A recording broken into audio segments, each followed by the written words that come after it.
Bonsoir à tous et bienvenue sur ce webinaire dédié aux étudiants, aux lycéens qui sont actuellement en terminale. Alors, la thématique de ce rendez-vous qui se veut hebdomadaire, c'est clairement de vous aider, vous lycéens, qui sont les personnes intéressées pour faire des études de management ou de commerce, en vous indiquant, vous proposant un petit peu les différentes formations qui sont accessibles après le baccalauréat. Alors, j'ai le plaisir aujourd'hui d'accueillir Madame Laurence Rabier. Bonjour Laurence. Bonjour, bonjour à tous. Alors, Madame Rabier est conseillère d'orientation au sein du réseau tonavenir.net que je vais vous laisser présenter.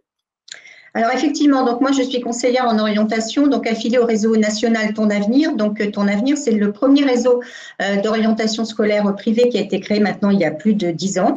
Et nous sommes à peu près maintenant une quarantaine de conseillères et de conseillers, puisqu'il y a des hommes parmi nous, sur tout le territoire national.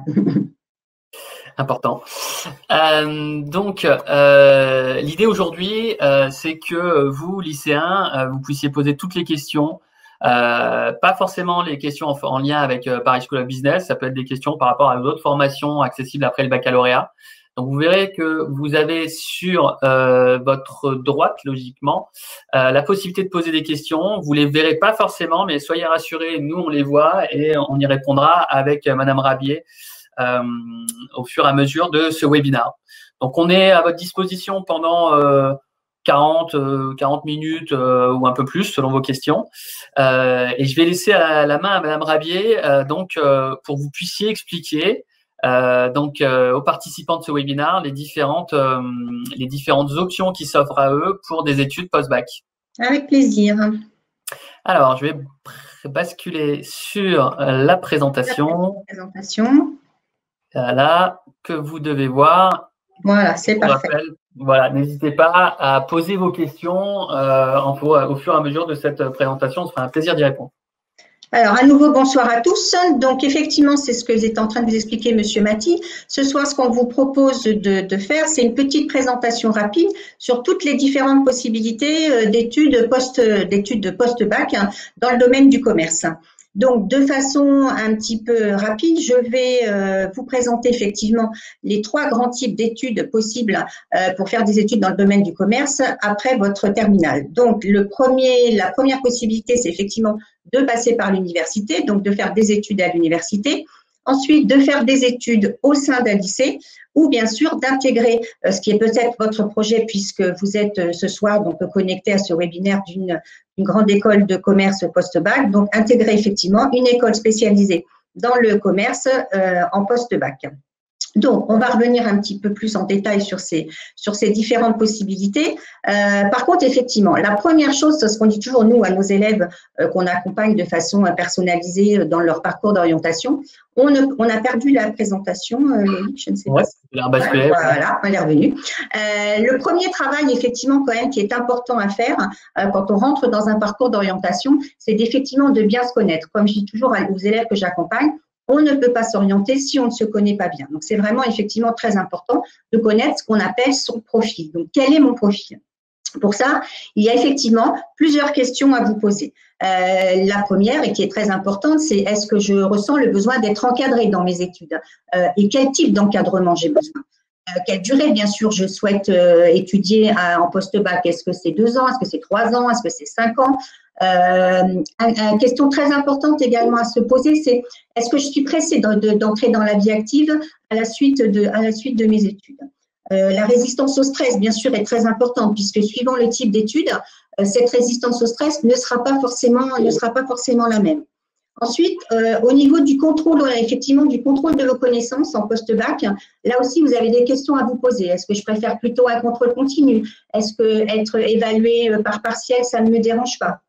Ensuite, autre point important sur lequel vous devez vous pencher, c'est votre position par rapport à la compétition. Est-ce que la compétition, ça me motive? Au contraire, est-ce que ça me bloque? Par rapport à votre profil aussi, très important, arriver à déterminer si vous êtes plutôt théorique, plutôt pratique. Est-ce que vous arrivez à travailler de façon autonome? Est-ce que vous êtes plutôt à l'aise dans un travail d'équipe, un travail individuel? Tout ça, ce sont effectivement quelques questions. Il y en a encore beaucoup d'autres, mais ce sont effectivement vraiment principalement les questions très importantes que vous devez vous poser au début de votre parcours d'orientation afin de mieux vous connaître. Alors, du coup, maintenant, effectivement, on va aller regarder de près les différentes possibilités. Donc, la première des possibilités pour faire des études en France dans le domaine du commerce, c'est effectivement, éventuellement, de passer par l'université. Donc, à l'université, vous savez qu'on va préparer dans un premier temps une licence, donc qui est un diplôme à Bac+3, qu'on peut ensuite effectivement compléter par un master avec 2 ans supplémentaires. On arrive donc à un diplôme Bac+5.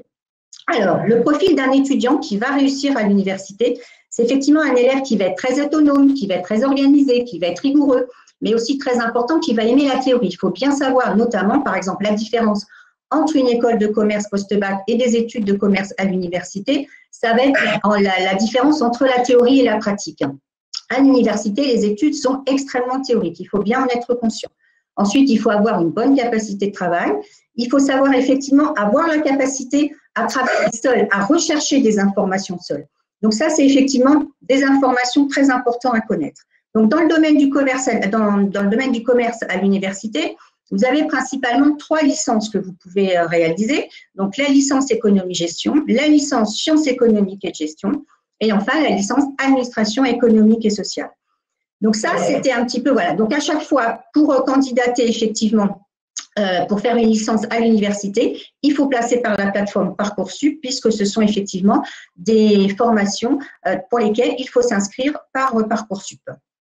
Et si je peux prendre la parole, juste on aura l'occasion en fin de présentation aussi d'aborder justement Parcoursup, la plateforme donc sur laquelle les lycéens devront faire leurs vœux, qui ouvre d'ici quelques semaines, d'où l'importance de vraiment dès maintenant, j'espère depuis quelques temps maintenant, de commencer à faire le tri entre les différentes formations pour que vous puissiez après candidater quand la plateforme ouvre. Tout à fait, parce que c'est vraiment important. Il y a de plus en plus, et cette année encore plus que l'année dernière, de formations qui sont maintenant sur la plateforme Parcoursup. Donc, c'est effectivement un outil qu'il faut bien appréhender. Alors, du coup, autre possibilité de faire, je n'ai plus la main, si, voilà. Autre possibilité de faire des études dans le domaine du commerce, donc toujours à l'université, mais pas à la grande fac, pas dans les grands amphithéâtres, mais dans un bâtiment qui va être annexe à l'université, qui va s'appeler un IUT, donc Institut Universitaire Technologique, où là, effectivement, vous allez pouvoir suivre des études dans le domaine du commerce avec ce qu'on appelle à partir de la rentrée prochaine, ce que l'on va appeler à partir de la prochaine rentrée, un bachelor universitaire technologique. Donc, on va appeler ça un BUT. Et il faut savoir que peut-être vous connaissez cette formation sous le nom de DUT, puisque jusqu'à cette année, effectivement, cette formation s'appelait DUT. Elle était d'une durée de 2 ans, mais que pour vous, élèves de terminale, à partir de la rentrée prochaine, cette formation va basculer en une formation en 3 ans, qui correspond en fait au DUT actuel d'une durée de 2 ans, auquel va se rajouter une année supplémentaire qui correspondait en fait avant à ce qu'on appelait la licence professionnelle, puisqu'à peu près 80% des élèves qui passaient en DUT continuaient ensuite en licence professionnelle. Donc, le profil d'un élève qui va effectivement réussir dans ce type de formation, à contrario de l'élève dont on a parlé tout à l'heure qui partirait en licence générale, c'est au contraire un élève qui, là, va avoir besoin d'un cadre, qui va avoir besoin d'aimer plus la pratique, puisque là, effectivement, on va être dans une association d'enseignement à la fois théorique, mais aussi pratique et concret. Vous n'allez plus du tout être dans un amphi avec 350 personnes. Là, vous allez vous retrouver dans un groupe classe d'une trentaine, d'une quarantaine de personnes. Et c'est à peu près exactement le même fonctionnement que ce que vous connaissez déjà à l'intérieur de votre lycée. Un contrôle continu tout au long de l'année, des rapports privilégiés avec vos professeurs. Donc, sur les méthodes de travail, rien ne change par rapport à ce que vous connaissez maintenant, simplement qu'effectivement, on va être dans des études bien spécialisées, puisque donc dans le domaine du commerce, vous avez là aussi 3 possibilités.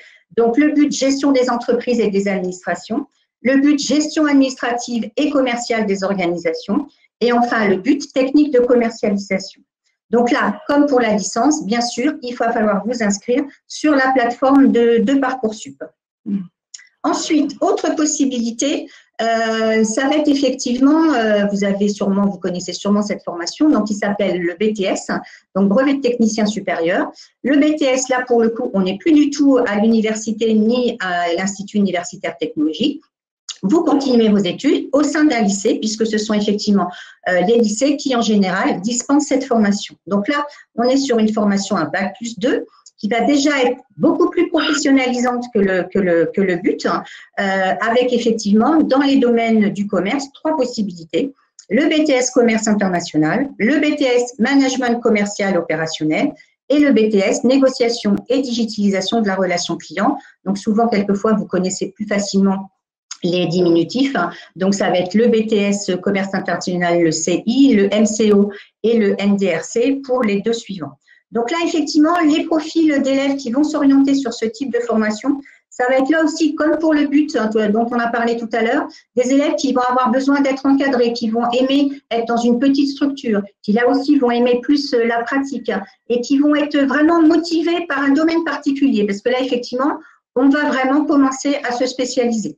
Ça va être effectivement aussi des élèves qui vont avoir l'envie éventuellement de s'intégrer rapidement dans le monde du travail. Puisque que ce soit comme après le but ou après le BTS, vous avez la possibilité dans les 2 cas de vous insérer directement sur le marché du travail, mais pourquoi pas aussi de continuer vos études via les admissions parallèles dans une école de commerce par exemple.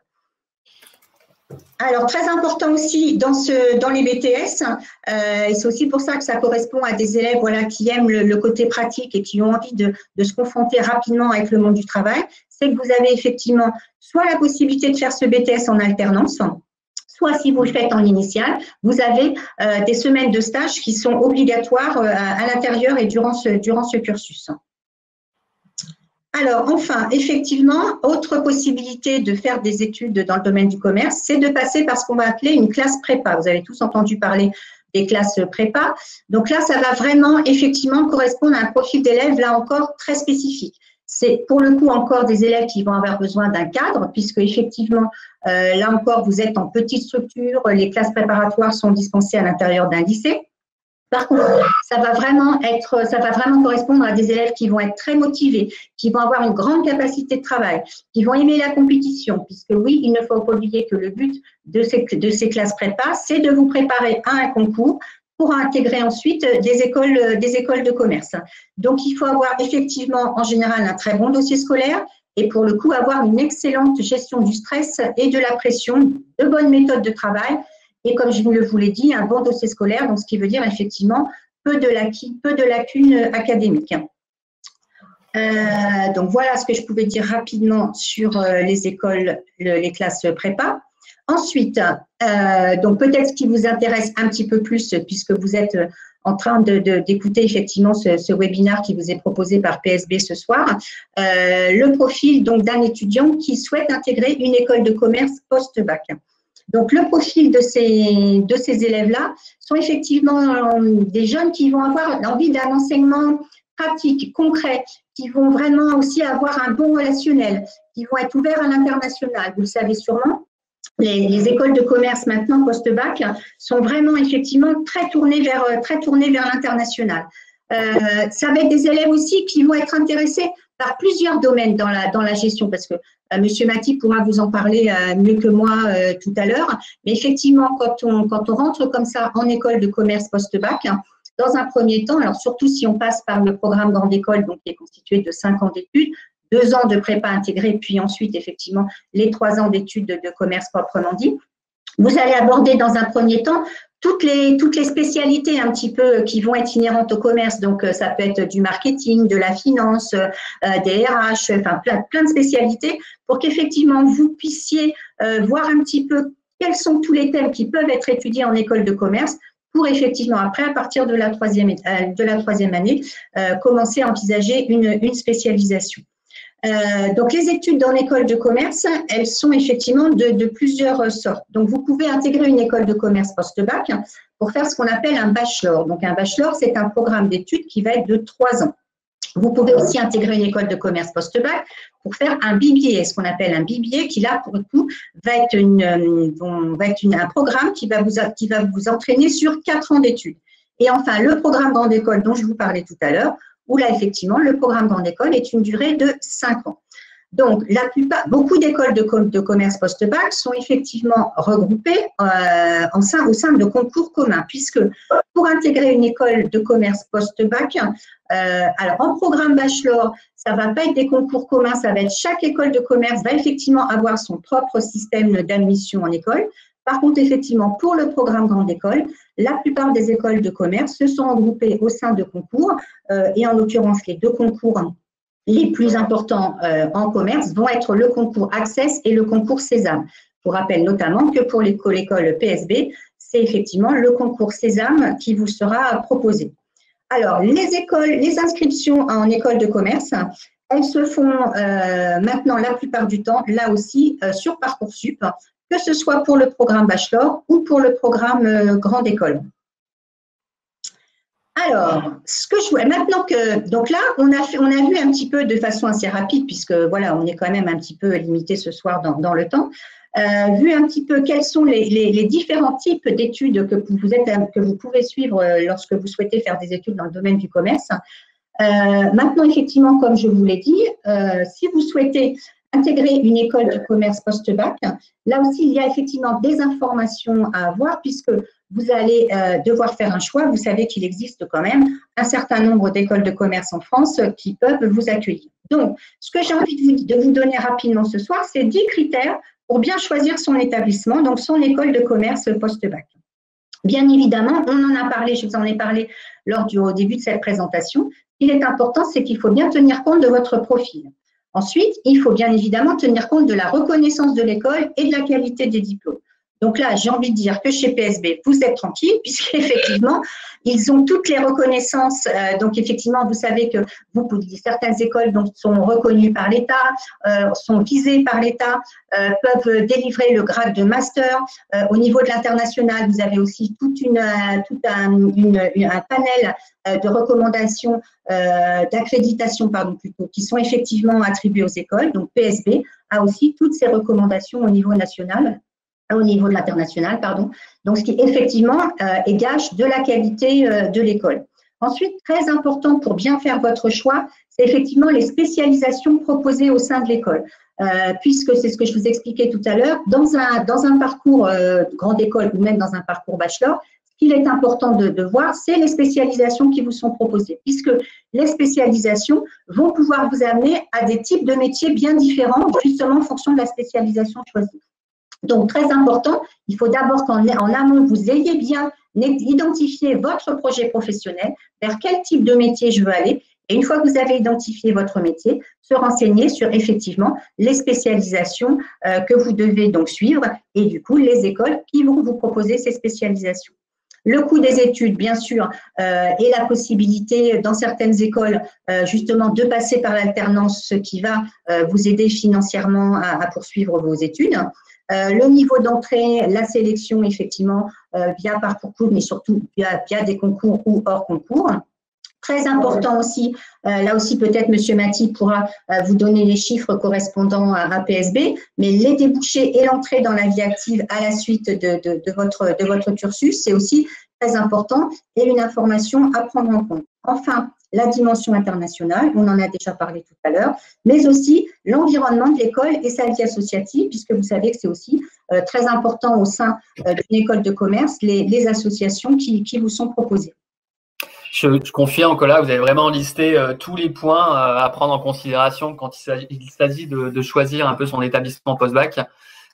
Donc la liste est claire. Après, je suppose que je ne sais pas si vous êtes d'accord, mais je suppose que l'ordre varie selon les attentes de chaque lycéen. Certains seront peut-être plus intéressés par la dimension internationale, d'autres peut-être par la reconnaissance, etc. Complètement. Je suis tout à fait d'accord avec vous. C'est pour ça que je vous disais ce qu'il est important, c'est que la première étape d'un parcours d'orientation, nous, ce qu'on fait avec les jeunes qu'on accompagne au sein de nos cabinets, c'est justement déjà de bien élaborer son projet professionnel, parce que c'est à partir de son projet professionnel que du coup, après, si un élève n'est pas du tout intéressé sur l'international, par exemple, c'est pas forcément la peine qu'il se dirige sur des écoles de commerce dont la priorité peut-être va être effectivement axée sur l'international. Donc, la première chose, c'est vraiment identifier son projet professionnel et après, de là, va en découler effectivement l'ordre de priorité dont on vient de parler. Vous avez raison. D'accord. Et du coup, comment vous, en tant que conseillère d'orientation, vous accompagnez les lycéens qui nous regardent aujourd'hui, qui seraient pas forcément, qui sont encore indécis, qui sont pas sûrs. Est-ce que je suis fait pour une grande école de management? Est-ce que je suis plutôt fait pour un BTS, pour aller à la fac?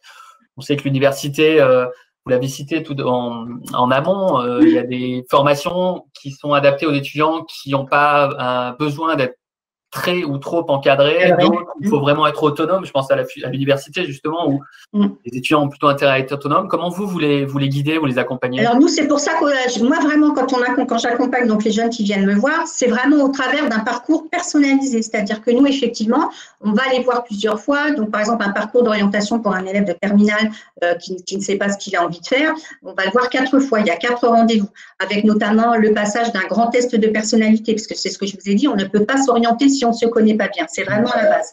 Donc, établir le profil de l'élève en fonction après de ses goûts, parce qu'il y a aussi effectivement ses goûts, aussi en fonction de ses résultats scolaires. Malheureusement en France, comme je le disais pas à mes élèves, on n'est pas dans un pays de bisounours et le niveau de résultats scolaires va aussi être important.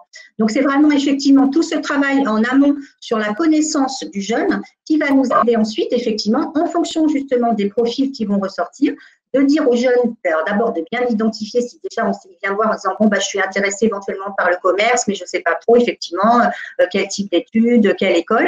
Donc là, si dans un premier temps, en fonction aussi des profils, on confirme que oui, il a effectivement un profil pour suivre des études de commerce, après, dans un deuxième temps, on va effectivement s'atteler au choix de la formation. Et là, comme avec tous les critères dont je vous ai parlé tout à l'heure, effectivement, on va voir si le jeune il va être effectivement, va avoir un profil qui va plus correspondre à l'université, au lycée, à la fac, à l'IUT ou effectivement à une école de commerce. Donc, c'est tout ce travail effectivement de connaissance sur soi qui va nous amener après, lors du dernier rendez-vous, à rendre un dossier final à l'élève. Dans ce dossier final, on va vraiment lui donner de façon approfondie, donc déjà des informations sur les métiers que nous aurons identifiés, parce que en même temps, c'est pareil, certains me disent je veux faire du commerce, et quand je leur demande alors pour toi faire du commerce, c'est quoi et ça mène à quel métier, quelquefois les jeunes ne savent pas effectivement le panel des métiers qu'on peut exercer après avoir fait des études de commerce. Et ça aussi, c'est très important, identifier vraiment le métier qu'on peut faire dans le domaine du commerce. Et une fois qu'on a identifié ça, effectivement, je vais remettre à l'élève son gros dossier final où je vais donc lui lister effectivement les écoles de commerce, une fois de plus de façon personnelle, c'est-à-dire les écoles de commerce qui vont lui correspondre à lui. Comme je dis toujours, je ne vais pas remettre le même dossier à Pierre et à Paul. Ça va être des élèves qui vont correspondre à telle ou telle école. Moi, je sais qu'en tous les cas, il se sentira bien et il aura le profil pour réussir dans cette école-là. Oui, bien sûr, il faut un des éléments clés, bien entendu, c'est l'épanouissement et le développement personnel des étudiants, surtout que l'écart entre le lycée, la terminale et les options que vous avez citées, que ce soit un IUT, un BTS ou une grande école de management, il est quand même assez important. Donc, c'est vrai que c'est important de bien se préparer et de s'assurer que le choix qu'on va faire correspond bien au projet de l'étudiant. Complètement. Surtout, c'est ce que je dis aussi à mes jeunes, quand on s'engage effectivement sur un programme grande école, on est quand même parti pour 5 ans. Donc, effectivement, le but, c'est parce que malheureusement, quelquefois, les élèves qui n'ont pas fait ce travail en amont de recherche d'informations et de connaissances d'eux-mêmes, quelquefois, effectivement, se trompent, vont dans une école qui ne leur correspond pas ou un type d'études qui ne leur correspond pas. Bon, heureusement, il y a toujours des solutions. Et quelquefois, après, ils viennent me voir pour trouver une réorientation parce que, justement, le choix qu'ils avaient fait en premier lieu ne leur correspondait pas. Alors, je crois qu'il y a un point commun avec toutes les options que vous avez listées après le baccalauréat, c'est que toutes ces formations, pour candidater, on doit passer par Parcoursup. Tout à fait, exactement. Donc, qu'est-ce que c'est que ça? Voilà, donc ça, c'est simplement, on revient avant de passer sur Parcoursup, je finis simplement sur effectivement quelque chose de très important qui correspond à ce que je vous ai dit tout à l'heure, avoir identifié son projet professionnel, puisque de son projet professionnel va dépendre effectivement le choix de la spécialisation.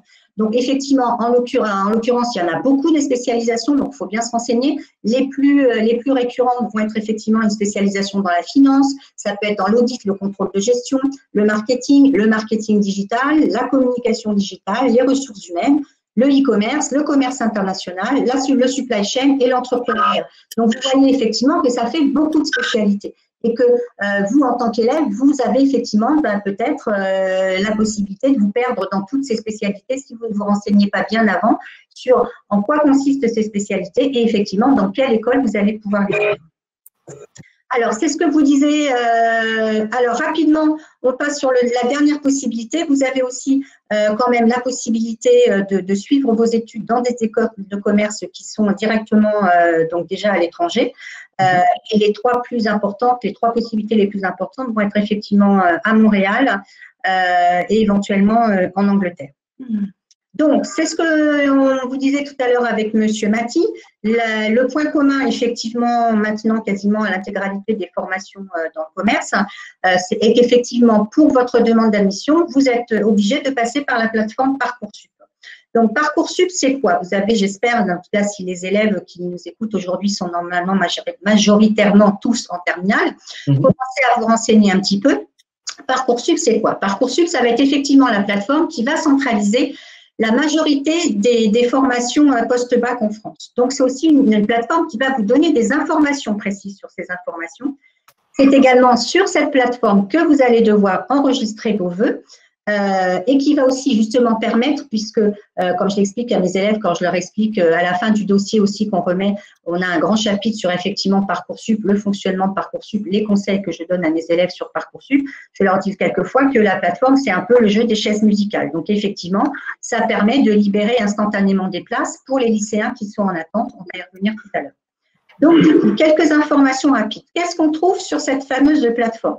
On va trouver donc déjà tous les types de formations dont je vous ai parlé tout à l'heure. Donc, ça va être les BTS, les BUT, les licences spécifiques pour les études de médecine, les classes préparatoires, différentes classes de mise à niveau. Donc, ça va être dans le domaine artistique ou dans le domaine de l'hôtellerie. Toutes les écoles spécialisées, donc c'est dans cette rubrique qu'effectivement on va retrouver les écoles de commerce et également par exemple les écoles d'ingénieurs. On va également retrouver des formations plus spécialisées, donc par exemple des études vraiment propres à la comptabilité, ce qu'on va appeler le DCG. Donc là, effectivement, elles vont également être sur la plateforme Parcoursup. On va retrouver aussi toutes les formations paramédicales, notamment les écoles de formation pour les infirmières. Également maintenant aussi toutes les formations Sciences Po Paris et province, et puis encore quelques autres petites formations. Donc, comment ça fonctionne, cette fameuse plateforme Parcoursup? Donc, vous le savez peut-être, vous aurez le droit d'inscrire sur cette plateforme 10 vœux maximum. 10 vœux maximum, mais avec la possibilité de rajouter 10 vœux supplémentaires si justement vous souhaitez candidater à des formations en alternance. On a vu tout à l'heure, par exemple, que pour certains BTS, vous avez la possibilité de demander des formations de BTS en alternance. Alors, ça, c'est le nombre de vœux. Vous avez droit à 10 vœux. Après, vous avez droit à ce qu'on appelle des sous-vœux. Le sous-vœu, ça va être ce qu'on appelle une localisation. Je fais par exemple, je reprends l'exemple de mon BTS, je veux faire un BTS commerce international, ça me fait un vœu. Et après, les sous-vœux, ça va être les localisations des lycées que vous allez sélectionner. Je dis n'importe quoi. Le BTS commerce international au lycée de Versailles, au lycée de Toulouse, et ça vous fait des sous-vœux. D'accord? Donc, vous avez droit à 20 sous-vœux. Par contre, petite information importante à savoir, vous n'avez droit qu'à 10 sous-vœux par filière. C'est-à-dire que, par exemple, si je reprends mon exemple du BTS, vous ne pouvez pas mettre vos 20 sous-vœux que sous la bannière BTS. Pour la bannière BTS, vous ne pouvez au maximum enregistrer que 10 sous-vœux. J'espère que c'est clair, parce que comme ça à l'oral, ce n'est pas toujours facile à expliquer. Ensuite, effectivement, les cas particuliers. Là, je viens de vous expliquer, vous avez un vœu égale une formation, un sous-vœu égale une localisation. Vous avez des cas particuliers, et c'est notamment le cas pour les concours communs. Donc là, ce soir, on va parler des concours communs d'école de commerce, donc qui en l'occurrence sont celles-ci, donc le concours Access et le concours Sésame, puisque la particularité de ces concours communs, c'est qu'effectivement, le concours égale un vœu, mais par contre, vous n'utilisez pas de sous-vœu, puisque en fait, vous allez pouvoir candidater à toutes les écoles. Vous choisissez bien sûr, parce qu'après, ça n'a pas trop d'intérêt, je vous l'ai dit, toutes les écoles ont des spécificités et sont différentes, vont correspondre à votre profil. Donc, le but, c'est pas non plus, par exemple, si on prend le concours Sésame, éventuellement d'aller candidater dans les 14 écoles à la fois. C'est effectivement d'avoir bien sélectionné via votre recherche d'informations et votre parcours d'orientation propre, les écoles qui vont vous correspondre. Mais l'avantage, c'est qu'effectivement, un concours, c'est un vœu et ça n'utilise pas de sous-vœu. Donc, ça, c'est une information importante à connaître. Ensuite, je vous ai fait une petite slide justement rapidement qui vous montre comment, donc ça c'est comme ça vous familiarise avec l'écran de Parcoursup. L'écran de Parcoursup, il est fait comme ça, c'est-à-dire que quand vous recherchez une formation, au hasard ce soir, je vous ai mis l'exemple de PSB, vous cliquez dans la ligne, vous voyez, vous avez recherche des formations, vous mettez le nom de l'école et vous allez apparaître, donc vous allez voir apparaître les formations dispensées par cette école. En l'occurrence, pour PSB, le bachelor, donc qui est une formation en 3 ans, et notre programme Grande École, qui est une formation sur 5 ans. Alors, les étapes rapidement, le calendrier de Parcoursup. Donc, cette année, la plateforme va ouvrir le 20 janvier. Donc, le 20 janvier, elle va ouvrir, mais c'est simplement dans un premier temps à titre consultatif. Il doit manquer une slide. Il ne manque pas une slide? Ah ben non, je crois qu'il manquait une slide. Donc, effectivement, la plateforme va ouvrir du 20 janvier du 20 décembre. Voilà, excusez-moi, c'est pour ça que je pensais que j'avais mis une phrase supplémentaire qui là n'apparaît pas. La plateforme va ouvrir le 20 décembre et du 20 décembre jusqu'au 20 janvier, la plateforme sera ouverte, mais simplement à titre consultatif. C'est-à-dire qu'effectivement, vous allez pouvoir aller vous familiariser avec la plateforme et surtout aller voir justement les indications mentionnées par les écoles sur la plateforme concernant leur formation. Ensuite, à partir du 20 janvier, c'est là que les choses sérieuses vont commencer, puisqu'à partir du 20 janvier et jusqu'au 11 mars, vous avez donc la possibilité et surtout l'obligation d'inscrire vos vœux sur la plateforme. Donc, je vous rappelle, 10 vœux au maximum. Ensuite, à partir du 11 mars minuit, là, vous n'avez plus rien à faire dans un premier temps, puisque là, c'est la période où ce sont vos établissements scolaires qui vont se mettre à bosser. Puisqu'il faut que vous sachiez qu'effectivement, pour chacun des vœux que vous aurez inscrits sur Parcoursup, votre conseil de classe va établir ce qu'on appelle une fiche à venir. La fiche à venir, c'est quoi? La fiche à venir, c'est le document sur lequel votre prof principal, le directeur de votre établissement, va donner son avis sur chacun de vos vœux. Il va dire, écoutez, oui, en fonction de vos résultats scolaires, en fonction de votre attitude en classe, va donner son avis en disant, oui, je pense que Pierre a tout à fait les capacités de suivre ce programme, ou éventuellement, je mets quelques réserves sur les chances de réussite de Paul sur ce programme. Donc, ça, c'est vraiment quelque chose de très important. Ensuite, jusqu'au 8 avril, donc à partir du 11 mars, effectivement, vous ne pouvez plus inscrire de nouveaux vœux sur la plateforme. Par contre, vous avez jusqu'au 8 avril pour compléter votre dossier, puisqu'effectivement, un dossier sur Parcoursup, ça n'est pas simplement constitué par la saisie de vos vœux. Il faut que pour chacun de vos vœux, vous puissiez insérer ce qu'on va appeler, donc dans la plateforme, vous allez voir apparaître le terme de projet motivé. Donc, ça correspond effectivement, si vous voulez, à une lettre de motivation. Donc, là aussi, attention, c'est un travail en amont qui se prépare, puisque pour chacun de vos vœux, vous devez établir un projet motivé. D'accord? Ensuite, 4e étape, donc là, après, vous n'avez plus rien à faire, puisque effectivement, c'est la période où toutes les écoles auprès desquelles vous aurez candidaté vont étudier votre dossier. C'est dans cette période aussi, justement, que pour les personnes qui auront des concours à passer, les concours auront lieu pendant cette période-là. Et à partir donc du 27 mai cette année, le 27 mai 2021, vous pourrez effectivement consulter les premières réponses des formations que vous aurez sollicitées. Donc là aussi, il y a vraiment une information très importante à connaître sur Parcoursup. À partir du moment où vous aurez des réponses qui seront affichées sur… Je ne sais pas ce que je vais juste mettre la slide. Voilà. Attendez, juste parce que je voulais voir si… Non, du coup, je ne l'ai pas mis.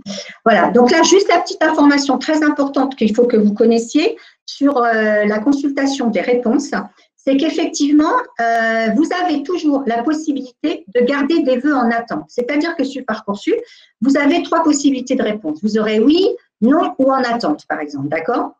Oui, super, je suis content. C'est une formation que j'avais demandé, que je souhaite. Super. Non, c'est pas grave. Dans la vie, c'est ce que je dis aussi souvent à mes élèves. Quelquefois, en orientation, on doit renoncer, mais c'est toujours pour rebondir sur autre chose. Ou vous avez effectivement une possibilité de réponse qui va s'appeler en attente. Donc, cette possibilité de réponse en attente, si c'est quelque chose qui vous intéresse et que vous souhaitez garder en attente, vous pouvez toujours la garder en attente. Il faut juste effectivement mentionner sur la plateforme, cocher la petite case en attente et tant que cette case est cochée, vous avez la possibilité, puisque je vous ai dit, c'est effectivement le système des chaises, le système du jeu des chaises musicales. Certains élèves vont se désister, ce qui va permettre aux élèves qui étaient en attente de remonter dans leur classement et éventuellement à un moment donné d'obtenir une réponse positive de leur établissement. Donc, je ne m'étends pas plus sur le process de Parcoursup ce soir, puisque je pense que M. Mathie et l'école de PSB, prochainement, vous offriront effectivement peut-être la possibilité d'assister à un prochain webinaire consacré effectivement plus en détail à la plateforme Parcoursup. Exactement, il y aura d'autres webinars dédiés à différents moments. Il y en aura notamment un sur le calendrier d'une part, il y en aura un autre sur comment rédiger son projet motivé, un autre sur l'importance, même là, c'est pas les étudiants qui ont la main là-dessus, quoi. Ils l'ont en partie, hein, c'est de la fiche à venir, parce que sur cette fiche à venir, ils l'ont en partie parce que nous aussi, moi je leur donne vraiment des conseils sur comment valoriser sa fiche à venir. Donc, il faut effectivement quand même quelque chose dans leur attitude en classe, dans leur façon de travailler tout au long de leur année terminale, ils peuvent influencer sur leur fiche à venir. Et je pense que là, vous avez partagé le calendrier. On a vu qu'il y a une date bien précise durant laquelle les responsables de lycée, justement, complètent cette fiche à venir. Et dans cette fiche à venir, on va retrouver, un petit peu comme sur les bulletins de notes qui sont transmis aux étudiants à la fin de chaque semestre, on va trouver les commentaires parcours des professeurs, donc l'attitude du lycéen, sa capacité à réussir, est-ce qu'il est sérieux, etc. Et on a aussi l'avis du responsable d'établissement pour chaque formation, pour chaque vœu, en fait, qui va nous dire, moi, j'estime que pour cette option-là, par exemple, pour le BTS, j'estime que l'étudiant à le niveau, il est en capacité à réussir. Et puis, il va faire le vœu du concours Sésame et un sous-vœu programme grande école à Paris School of Business ou dans un autre établissement. Et là, il peut être un peu plus réticent et dire, non, là, par contre, pour un programme grande école, les notes de l'étudiant ne lui permettent pas j'estime qu'il a sa capacité à réussir et peut démontrer. Et pour nous, c'est un petit peu un signal de la part du responsable du lycée et des professeurs que l'étudiant, il n'est pas forcément adapté à la formation qu'on propose. Donc, c'est important.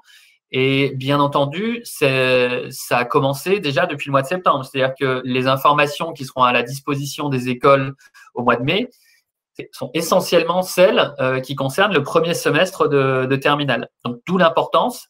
J'espère que vous l'avez fait depuis le début de l'année scolaire. Si ce n'est pas le cas, vous avez encore un petit peu de temps pour rattraper. Vraiment de mettre toutes les chances de vos côtés pour avoir, les meilleures notes possibles et deux, les meilleurs commentaires possibles, parce que c'est pas à la fin de l'année qu'il ne faut pas compter sur la fin de l'année ou se dire je verrai ça après les fêtes, pour travailler à ses notes et à son comportement.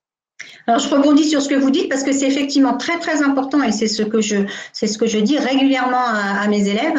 Alors, déjà, petite précision, il ne faut pas oublier que quand on parle de dossier étudié sur Parcoursup, votre dossier, il est constitué des 3 trimestres de votre année de première et effectivement de vos 2 premiers trimestres de l'année terminale.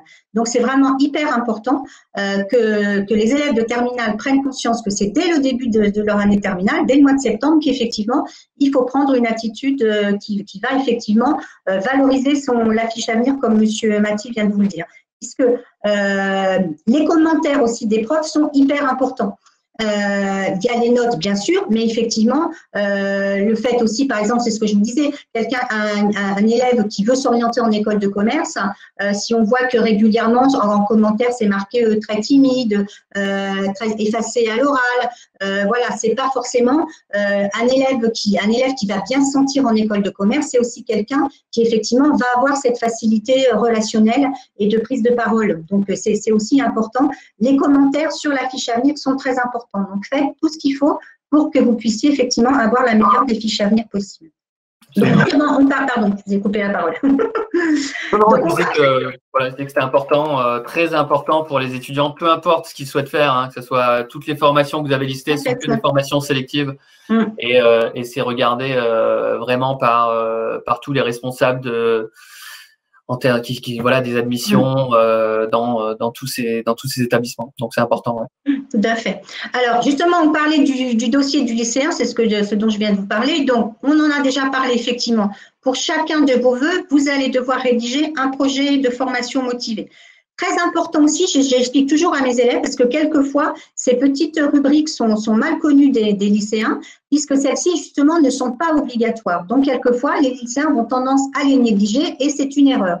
Vous avez effectivement dans Parcoursup la possibilité de remplir à des espaces, donc vous verrez à des endroits bien définis, des paragraphes que vous pouvez remplir pour renseigner vos activités, vos centres d'intérêt. Et tout ça, c'est effectivement, vous pouvez parler de vos actions de bénévolat, de votre activité sportive. Si vous visez par exemple une classe prépa où on sait qu'effectivement l'esprit de compétition est très important, vous pouvez justifier de votre esprit de compétition par vos activités sportives. C'est effectivement, j'ai envie de dire, toutes les informations complémentaires que vous pouvez porter à la connaissance des écoles sont un plus, puisque de toute façon, il ne faut pas se leurrer non plus dans les circonstances actuelles, dans les conditions dans lesquelles se passent les apprentissages en ce moment. L'étude de dossier va vraiment de plus en plus être très, très regardée et très étudiée de façon approfondie et personnalisée par les écoles. Donc, c'est vraiment important. Et je vous l'ai dit, bien sûr, donc tout à l'heure, effectivement. Alors, les épreuves anticipées, bien sûr, en font partie. Toutes vos épreuves anticipées, donc que ce soit vos notes de français, les épreuves d'anticipées maintenant, puisqu'avec la réforme du bac, vous avez passé des épreuves anticipées, toutes celles-ci sont déjà portées à la connaissance des écoles, puisqu'elles sont inscrites dans votre dossier Parcoursup. Voilà, donc voilà effectivement brièvement ce soir, pour rester un petit peu dans le timing octroyé, ce que je pouvais vous dire. Donc je pense que peut-être M. Maty pourrait vous donner quelques informations sur les formations dispensées au sein de PSGEB. Exactement. Alors déjà, je vais partager le dépliant que vous pouvez télécharger en cliquant sur le lien qui doit s'afficher là sur votre écran, et notamment les informations les services plutôt proposés par Ton Avenir, dont Madame Rabier est des conseillères, parce que le réseau est assez important. Il y a des conseillers à travers toute la France, donc libre à vous de le télécharger et bien entendu de faire appel à Madame Rabier ou à ses confrères si jamais vous aviez des questions par rapport à l'orientation post-lycée. Quelques questions, Madame Rabier. Oui. Par exemple, je vais voir ça. Alors, comment bien choisir la CPGE en adéquation avec son niveau scolaire? Si on vise trop haut, l'élève va être refusé. Si on regarde sur Internet, il y a toujours uniquement les top 10, top 20, etc. Oui, alors, donc là aussi, j'ai toujours dire attention. Alors, c'est ce que je dis toujours aussi, attention au classement des classes prépa. Enfin, les classements des classes prépa, voilà, il y a plusieurs classements, donc il faut faire attention. Mais là aussi, c'est vrai que quelquefois, pour un élève, pour un élève seul avec sa famille, ça va être compliqué. Donc là, nous aussi, quand on étudie, quand on accompagne un jeune, on va vraiment, dans son dossier, lui mettre des écoles prépa qui vont correspondre à son niveau scolaire. Puisqu'effectivement, ce n'est pas la peine forcément d'aller se mettre en échec en allant postuler à des écoles prépa qui ne vont pas correspondre à son niveau scolaire. Donc là, c'est bien important d'être en phase, d'être cohérent avec son niveau scolaire. Et c'est ce qu'on fait, nous, au sein de nos cabinets. Voilà, on va orienter l'élève sur, effectivement, en lui donnant donc des palmarès précis, lui indiquer effectivement la classe prépa qui va le mieux correspondre à son profil. Mmh. Et des questions par rapport à Parcoursup, on a notamment, alors il y a quelles sont les notes qui sont prises en compte, notamment les notes de terminale. C'est vrai qu'il y a des lycées qui appliquent encore un système trimestriel et dans le cas là, généralement, ils sont de plus en plus rares, mais dans le cas là, on a les 2 premiers trimestres généralement. Il y a des lycées où c'est semestriel et là, on aura uniquement le premier trimestre. Oui, c'est ça. Donc, en fait, c'est les 3 années, donc de toute façon, toute l'année de première. Et puis, effectivement, pour votre année terminale, les élèves, les lycées qui sont en trimestriel, les 2 premiers trimestres, et les lycées qui sont en semestriel, que le premier semestre. En tous les cas, toutes les notes, voilà, jusqu'à la période de prise en compte par Parcoursup. Avec, comme je vous disais tout à l'heure, toutes les notes de bac, d'épreuves anticipées du bac. Ouais. Alors, une autre question. Que se passe-t-il si aucun des vœux sur Parcoursup n'aboutit? Alors ça, je ne vous le souhaite pas. Donc, c'est pour ça que, bien évidemment, il faut faire ce travail en amont de cibler des formations qui vont vous correspondre d'abord sur un plan, effectivement, au niveau du goût des études que vous voulez faire, mais aussi en rapport avec votre niveau scolaire. C'est ce que je vous disais tout à l'heure. En France, c'est dans tous les pays d'ailleurs, forcément, le premier axe qui va quand même être regardé par les écoles, ça va être effectivement votre niveau scolaire. Donc, si malheureusement, vous n'avez que des réponses négatives sur Parcoursup, pas d'inquiétude. Il y a ce qu'on explique, une procédure complémentaire. Donc, la procédure complémentaire, elle va entrer en fonction de mémoire cette année le 16 juin. De toute façon, c'est toujours à partir du 16 juin. Où là, effectivement, pour les élèves qui n'auraient pas eu de réponse positive, tous ces élèves-là vont avoir la possibilité de se reconnecter sur la plateforme Parcoursup et d'inscrire 10 nouveaux vœux. Donc, bien sûr, 10 nouveaux vœux dans les formations qui seront affichées à ce moment-là, c'est-à-dire les formations dans lesquelles il restera de la place. Donc là, vous avez la possibilité, vous reformulez 10 nouveaux vœux et la machine se remet en route. Vous avez effectivement, au fil de l'eau, des réponses qui vous seront proposées.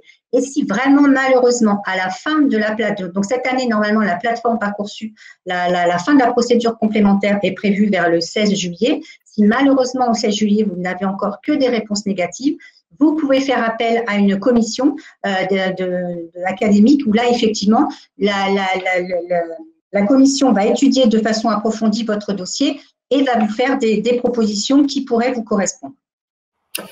Absolument. Après, comme vous le dites, c'est d'où l'importance de vraiment bien anticiper, travailler, bien faire une pré-sélection un petit peu des vœux qu'on souhaite faire. On peut en faire 10, hein, vous l'avez dit. Oui, tout à fait. 10 vœux, on peut faire des sous-vœux. Donc, ça veut dire qu'on ne dit pas juste BTS Commerce International, on va dire vœux BTS Commerce International et sous-vœux à Paris, à Juif, à Juvisy, etc. Donc ça, c'est important. Tout comme, par exemple, pour les programmes grande école, il y a 2 concours, Access et Sésame. Tout à fait. Sésame, dont on fait partie pour notre Bac+5, ça va être un vœu. Donc, vous grillez, entre guillemets, une cartouche et après, vous pouvez faire un certain nombre de sous-vœux. Donc, vous pouvez dire, je candidate pour le bibier de l'ESSEC, par exemple, et je vais candidater pour le programme grande école de Paris School of Business. Donc, voilà, d'où l'importance de bien le préparer. Une autre question en lien avec ces études de management d'Amélie qui nous demande, je vais trouver, voilà, en tant que fille, est-ce que je peux m'intégrer facilement dans une école de commerce? Donc, c'est une question qui est un petit peu surprenante. Je ne sais pas si vous voyez. Ah oui, alors là, alors là, je réponds oui, et oui tout de suite. Il faut absolument pas se poser des freins et des limites. Je veux dire, voilà, quelquefois, on me pose aussi la même question pour les écoles d'ingénieurs, mais bien sûr que les filles peuvent tout à fait candidater pour une école de commerce post-bac. Elles ont tout à fait leur place et je suppose, Monsieur Maty, que vous les accueillez à bras ouverts. Absolument. On les accueille à bras ouverts, d'une part, et surtout, on se rend compte, c'est toujours difficile pour nous les hommes de dire ça, mais que fréquemment, à la remise des diplômes, on a toujours, par spécialisation, et il y en a 17 au sein du programme grande école, on a toujours la majeure de promo qui vient et qui fait un discours, et souvent, ce sont des filles. Donc, voilà, souvent, les majeures de promo sont des filles, et elles ont donc justement l'opportunité de faire ce discours devant toute l'Assemblée. Donc, clairement, il n'y a pas je pense qu'il y a quelques mythes encore, hein, tout simplement. Les filles sont pas faites pour le commerce, les filles sont pas faites pour la vente. Pour moi, c'est une légende urbaine et bien entendu, non seulement elles sont capables de réussir, elles sont les bienvenues. Et nous, on voit les jeunes filles qui peut-être avaient des craintes avant au lycée. Est-ce que je suis capable de suivre des cours? Bien entendu, c'est le cas. Et j'encourage d'ailleurs les participants qui sont là, s'ils le souhaitent, ils peuvent se rendre, échanger avec nos étudiants ambassadeurs, les retrouver notamment sur les réseaux sociaux. Je pense notamment à Instagram. Il y a un compte qui s'appelle ambassadeur au pluriel _PSB et ils peuvent rentrer en contact comme ça avec certains de nos étudiants. Et ça, je le recommande vivement, c'est vraiment très important. C'est ce qu'on fait, nous, avec nos élèves quand on les suit et tout, où effectivement, soit on les met en contact avec des élèves qu'on a déjà suivis ou qui sont effectivement en poste déjà dans des écoles.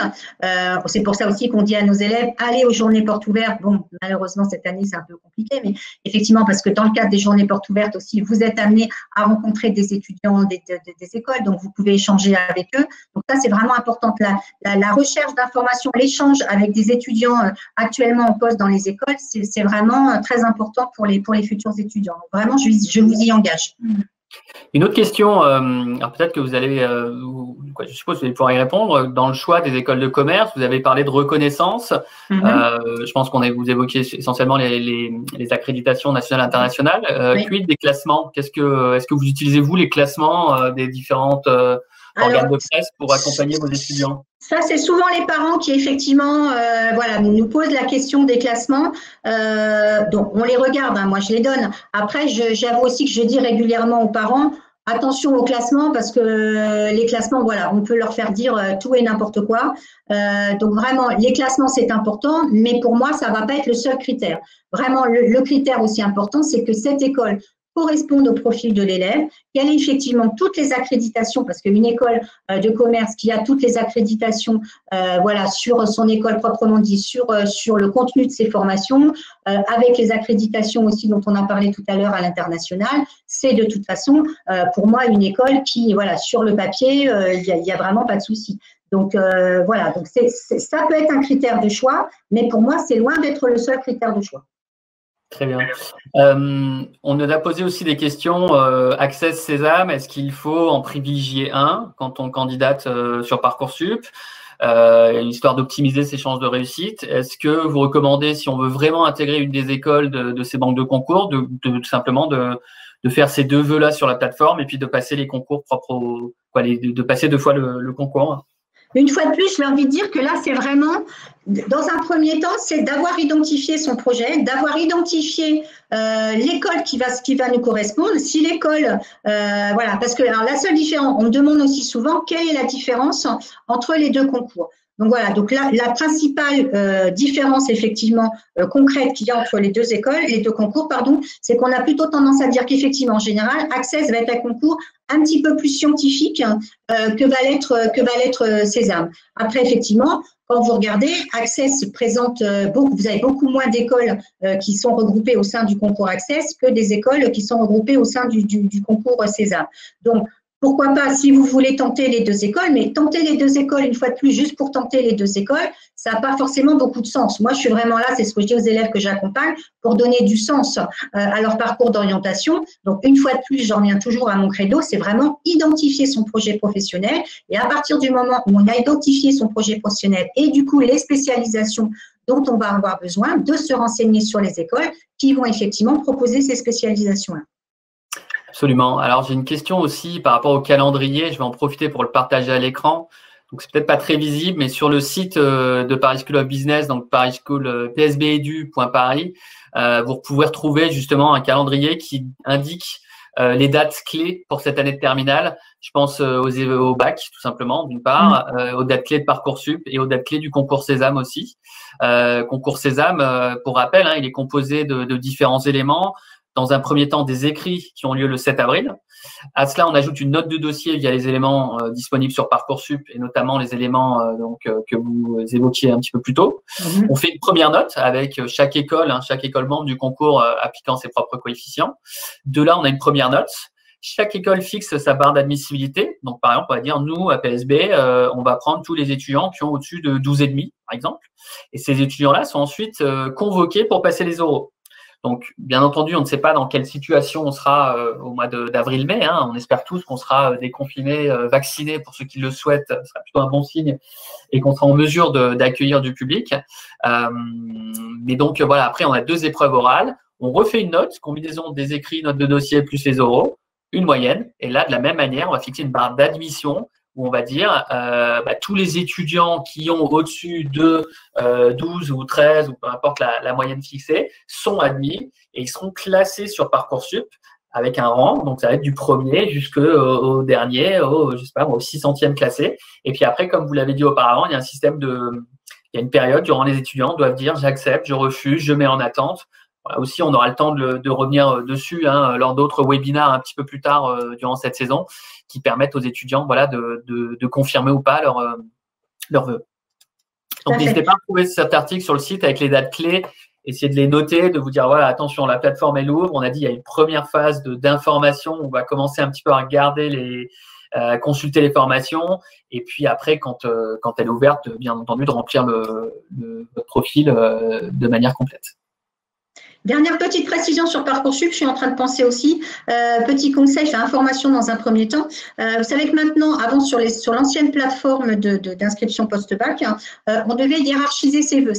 Maintenant, ça n'existe plus, donc c'est effectivement vos 10 vœux ne sont pas hiérarchisés sur la plateforme. Par contre, une fois de plus, moi, le conseil que je vous donne aux jeunes que j'accompagne, c'est quand même vous, en parallèle, sur une feuille, d'avoir hiérarchisé effectivement vos vœux. Puisque après, quand les réponses vont tomber, ce que je vous souhaite est d'avoir effectivement plusieurs réponses. Voilà, c'est quand même bien d'avoir vraiment fait votre classement en disant oui, la première école que je vise, c'est PSB, la deuxième, c'est un tel. Parce qu'effectivement, après, au moment de la gestion des réponses, ça peut quand même vous aider. Donc ça, c'est important. Et puis, le calendrier que vous a montré là tout à l'heure, M. Maty, effectivement, c'est important parce que ça vous permet de bien cadrer dans votre tête le planning. Vous savez que votre adhérence durant cette année terminale, oui, c'est compliqué pour vous.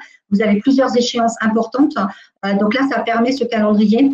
Vous mettez toutes les étapes importantes au niveau du bac, de Parcoursup, des dates de concours. Donc voilà, pour que ce soit clair dans votre tête, visuellement, c'est important. Et une double question, y a-t-il une visite virtuelle des locaux de PSB? Je confirme, c'est possible. Juste avant le confinement, on a eu l'occasion justement de faire une visite un petit peu en 3D pour que vous puissiez découvrir le campus avant de le vivre directement. Donc je vous invite pour ça à vous connecter sur le site web, à nous suivre sur les réseaux sociaux. Je crois que la vidéo est en train d'être finalisée et dès qu'elle est disponible, on ne manquera pas de la partager justement pour vous tous qui êtes actuellement un petit peu confinés. Donc pour cette visite virtuelle, je vais juste brièvement là aussi échanger. Vous avez abordé les différents types de formations. À PSB, bien entendu, on a une grande école de management. On a échangé déjà un petit peu par rapport au parcours Sésame. Donc, on propose 2 programmes accessibles après le baccalauréat, les 2 étant disponibles sur Parcoursup. Un programme bachelor Bac+3, donc équivalent à une licence, et le programme grande école Bac+5, qui correspond à un master 2. Ces 2 programmes sont visés, donc ont une équivalence au même titre qu'une formation universitaire. Le programme grande école pour les étudiants qui sont lycéens, il est composé de 3 blocs. Le premier bloc concerne les 2 premières années durant lesquelles les étudiants vont acquérir les fondamentaux en management. Donc, par management, on parle de comptabilité, de finance, de marketing, de négociation, etc. La 3e année est liée à l'aspect découverte. C'est l'année qui est dédiée justement à la mobilité internationale. Donc, là aussi, différentes options de mobilité entre un semestre, une semaine et maximum une année, ce qu'on recommande, qui permettent aux étudiants d'être en immersion auprès d'un des partenaires de l'école. Et l'objectif final, bien entendu, d'une grande école de management étant d'amener tout doucement nos étudiants vers l'emploi. Les 4e, 5e années sont dédiées à l'insertion professionnelle. C'est à ce moment-là qu'on se spécialise et cette spécialisation peut se faire en alternance. L'alternance permettant de faire 2 jours de cours et 3 jours en entreprise. Donc, on a ce cursus sur 5 ans. Première année, initiation. 2e année, approfondissement. 3e année, ouverture, avec la possibilité de faire soit des stages d'entreprise, soit la mobilité à l'international. Et durant ces années, les étudiants vont avoir l'opportunité de faire ce qu'on appelle, nous, les Inspiring Weeks, qui sont des ateliers d'immersion et qui permettent aux étudiants de découvrir différents univers dans le domaine du leadership, du digital, du luxe, de l'international, de l'expertise, et à raison de 4 ateliers par an, d'être en immersion auprès d'une des écoles du groupe Galileo Global Education auquel on appartient, et donc qui permet aux étudiants de découvrir d'autres facettes, le design, la communication, apprendre à coder, apprendre à faire de la photo, qui leur permettent comme ça d'avoir un éventail de connaissances et de compétences qui soient différents mais complémentaires au management. Donc ça a du sens parce que ça répond à une demande très forte des entreprises de ne pas former des experts, des spécialistes en compta, en marketing, etc., mais de former des étudiants et de futurs diplômés qui soient capables de faire preuve d'agilité et de s'adapter. Je vais vous donner une data. On estime que 85% des jobs qui seront disponibles en 2030 n'existent pas encore. Pour nous, on ne va pas vous mentir, on ne va pas vous dire on va vous former un job qui n'existe pas encore. Là, la promesse, elle est intenable. Par contre, on va vous faire en sorte que vous puissiez vous adapter, faire preuve d'agilité et que, au fur et à mesure, quand vous aurez validé votre diplôme, d'ici 5-6 ans pour ceux qui vont nous rejoindre l'année prochaine, de pouvoir comme ça facilement passer d'une fonction à une autre, d'un emploi à une autre pour votre carrière professionnelle. Donc ça, ce sont des ateliers qu'on retrouve au sein du programme Grande École. On apprend aussi, on l'a pas forcément dit, mais une grande école de management, peut-être je ne veux pas opposer université, BTS, IUT, etc., mais en école de management, on a l'occasion de construire dès la première année son CV. Ça passe par des stages, là aussi, différents partenariats qu'on va retrouver dans différentes écoles. On a dit l'international, avec la capacité de partir étudier parmi un certain nombre de pays. Et la professionnalisation, là, on retrouve notamment les spécialisations qui sont accessibles au sein de ce programme en 4e et 5e année. L'alternance, 2 objectifs. Premièrement, acquérir une réelle expérience professionnelle. Et deuxièmement, quand on fait de l'alternance, c'est l'entreprise qui prend en charge les frais de scolarité et l'étudiant passe vers un statut salarié. Donc, il n'y a rien de tel pour optimiser l'insertion professionnelle et faire en sorte que ce Bac+5 soit un passeport pour l'emploi des étudiants.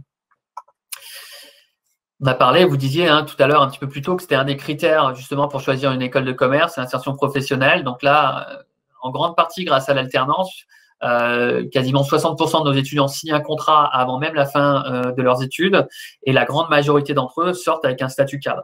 Voilà, donc ça, c'est un des avantages d'une grande école de management, c'est qu'on construit son CV dès la première année et que quand on arrive sur le marché du travail, eh ben, on a quelques outils, quelques armes pour convaincre les entreprises de nous recruter. Le programme bachelor, brièvement, là aussi, on est sur un cursus qui a plutôt tendance à former des professionnels qualifiés. Donc, on l'a dit, là, on est vraiment sur une formation où on va droit au but. Il n'y a que du management. Hein.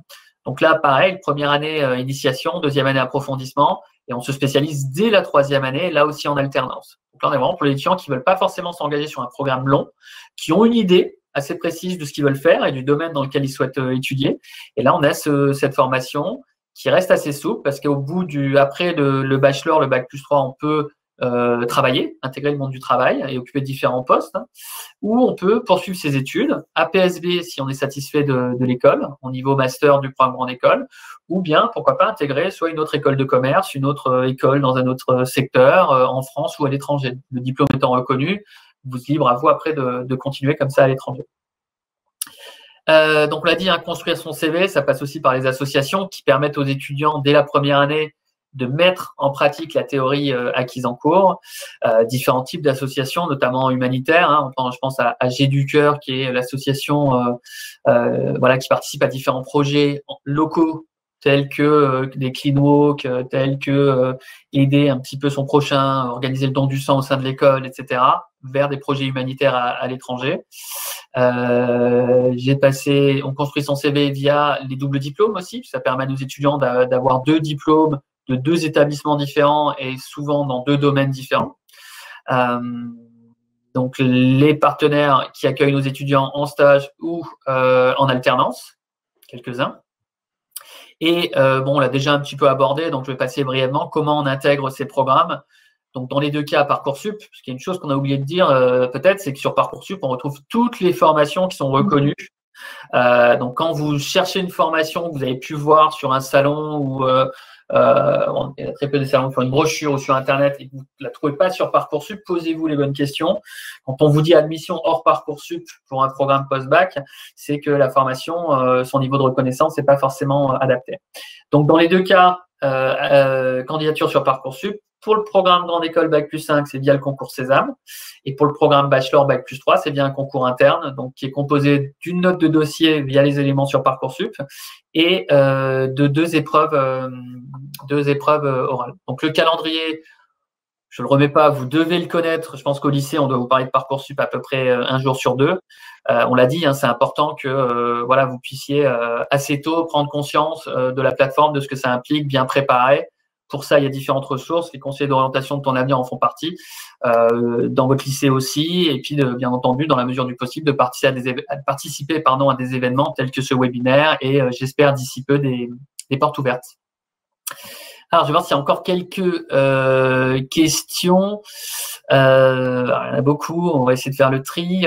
Comment fait-on si les épreuves prévues pour les écoles de commerce ne peuvent pas avoir lieu à cause de la Covid ? C'est à moi que vous… Alors, moi, j'ai une réponse toute claire, mais parce qu'on l'a vécu l'année dernière. C'est ce que j'allais vous dire. J'allais dire, de toute façon, malheureusement, c'est ce que les élèves ont vécu l'année dernière. Et puis, les écoles se sont adaptées et en fait, toutes les admissions se sont faites uniquement sur l'étude du dossier. C'est pour ça que je vous disais qu'effectivement, de plus en plus, le dossier devient important puisque si malheureusement les épreuves devaient être annulées, effectivement, les écoles vont se porter sur l'étude approfondie de votre dossier. Donc, ils vont regarder les résultats scolaires, donc vos notes académiques, mais aussi les commentaires des profs, vos centres d'intérêt. C'est pour ça que je vous ai dit, effectivement, appliquez-vous à bien remplir votre dossier sur Parcoursup. Je confirme, l'année dernière, faute d'avoir pu organiser les épreuves écrites du concours Sésame et les épreuves orales, on a pu se baser uniquement sur les éléments disponibles sur Parcoursup. Donc, on a eu un nombre d'appels considérable de oui, mais moi, j'avais mis le paquet sur les écrits, ça fait des mois que je prépare les oraux, etc. On n'a pas eu le choix. Donc, il y a des étudiants qui n'ont pas forcément pu intégrer les établissements qu'ils voulaient et qu'ils méritaient éventuellement. Mais donc d'où l'importance vraiment, hein, je le redis, je le répète, hein, votre admission pour l'année prochaine, elle a déjà commencé parce que ça va être via les éléments qui sont disponibles sur Parcoursup. Donc, c'est vraiment important. J'ai envie de dire, pour moi, c'est une source de motivation. C'est ce que je dis à mes élèves. Prenez-le comme une source de motivation. Ça veut dire qu'effectivement, on a malheureusement cette possibilité au-dessus de la tête. Donc, prenez-le comme une source de motivation. Absolument. Écoutez, je vais partager une dernière info pour les étudiants. C'est notamment ceux qui ont des questions. On ne peut pas répondre à toutes les questions parce qu'il y en a beaucoup sur ce webinaire. On a un petit peu dépassé l'heure prévue. Donc, je vous envoie un lien qui vous permet de prendre un rendez-vous directement en ligne avec le service des admissions de Paris School of Business si vous avez des questions particulières. J'en ai vu, notamment, est-ce qu'on peut redoubler les bacs pro, est-ce que l'alternance est accessible, voilà. Donc, n'hésitez pas à nous solliciter. C'est vous qui choisissez le créneau, l'horaire, et on vous rappellera donc à l'heure que vous aurez choisi. Tout se fait bien entendu par distance, jusqu'à ce qu'on puisse à nouveau vous accueillir sur le campus. Merci à tous, Madame Rabier. Le mot de la fin?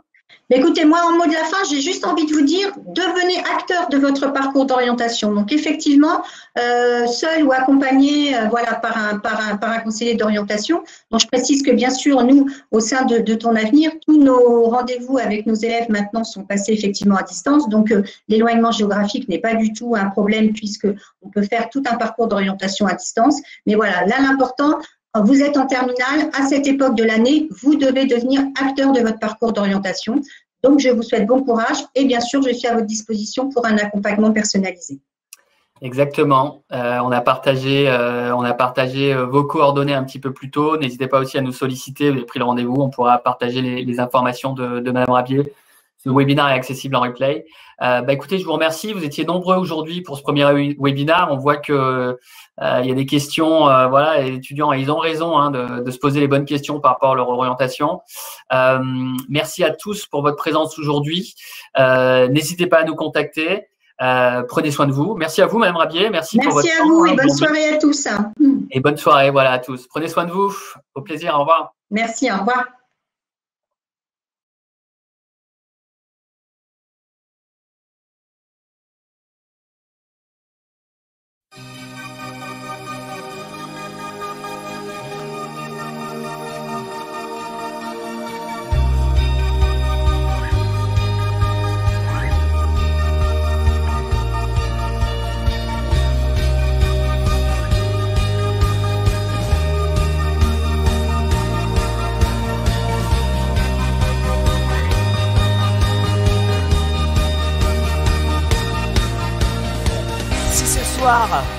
Votre émotion est palpable. Sachez que pour nous, enseignants, administration et membres de la direction, c'est également un moment particulier, mêlant la satisfaction de vous avoir vu grandir avec un pincement au cœur de devoir nous séparer de vous. Je vous souhaite très sincèrement bonne chance pour votre avenir professionnel. Vous avez tous les atouts en vous. Il y a dans l'existence ce qui dépend de vous et ce qui n'en dépend pas. Ne dépendez pas de ce qui ne dépend pas de vous. Soyez juste pleinement, entièrement, totalement vous-même. Donc mon meilleur moment au sein de mon cursus à PSB a été lors de ma 3e année, lorsqu'on a décroché donc un projet professionnel en partenariat avec Lousmiti. Ça a été très enrichissant. Ce que je retiendrai au sein de PSB, c'est beaucoup de rencontres, aussi bien des amitiés qui, je pense, vont rester pour la vie, des rencontres avec nos professeurs, avec qui on a réussi à tisser des vrais liens au-delà de la relation professeur-élève. Mon meilleur moment au sein de la PSB, c'est, je pense, l'organisation du ski en 2e année. On avait pour mission de faire partir 650 personnes au ski. On avait un budget déjà assez important à gérer et c'était des vraies responsabilités. Et ça a été un mélange en fait de fun et d'apprentissage en termes de management. C'était une super expérience. Alors, ce qui m'a vraiment marqué à PSB, c'est les années à l'étranger. J'ai étudié aux États-Unis pendant 1 an. Et ensuite, j'ai pu partir aussi un semestre en Espagne, à Grenade. Et un autre semestre en stage à Londres. Et moi, j'ai trouvé en tout cas qu'on avait une vraie notion de l'excellence et d'excellence académique. Ça a été un excellent apprentissage pour ce que je veux faire plus tard.